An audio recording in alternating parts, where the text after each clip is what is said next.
If you should visit a place that has lush green fields and wonderful scenery to explore, then look no further than our land of the long white cloud, Aotearoa. And if you look closely underneath the long white cloud, you can see our mountain, Mount Taranaki. And this mountain has a story to tell us. It's called the Battle of the Mountains. If you thought the mountains of Aotearoa always sat so still, you would be mistaken. For in the days when clouds still cloaked the great fish of Maui, there stood an assembly of chiefs. These are the ancient mountain lords. Their chief was the sacred Tongariro, whose body included the cloud-piercing peaks of Ruapehu and Ngaruahoe. To the west of Tongariro stood Taranaki, his shadow cast long upon the land.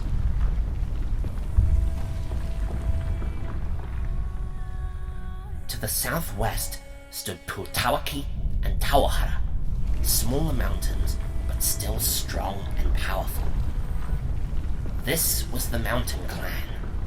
There was only one female mountain amongst them who stood to the north. Her name was Pihanga. All of the chiefs loved her, and each believed only they were worthy of Pihanga's heart. But she could not decide, for she loved all of the chiefs equally. Time passed, and the cold breath of winter came and went, and still Pihanga would not decide. The warriors became fed up. Jealousy and spite bubbled under the surface. The air itself seemed to boil. And then Tongariro erupted!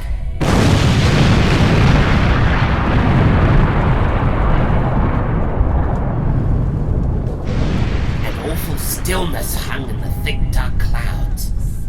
Land and sky hid in their grief. But somewhere in that darkness, the bellies of the chiefs were furnaces filled with fire. And suddenly, the whenua itself seemed to cry out.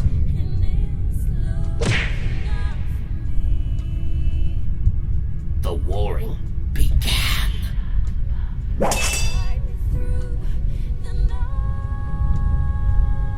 Fueled by passion, it raged on for what seemed like forever.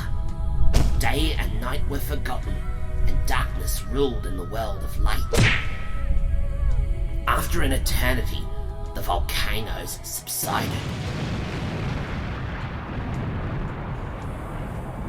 Only one mountain stood supreme, the mighty Tongariro. Delighted, Pihanga kept him close, and they became married.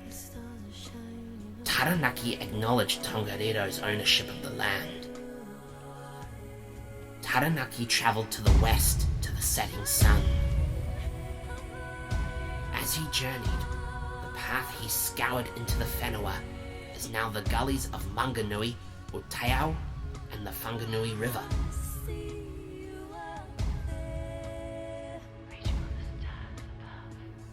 As he reached the coast, he decided to rest for the night among the Puakai mountain range. But when he awoke, he found himself frozen in place.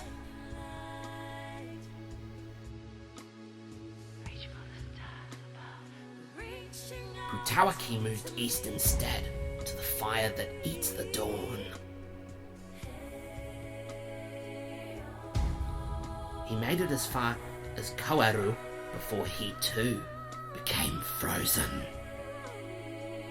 Here he found his final resting place. Tawahara was the most reluctant to leave.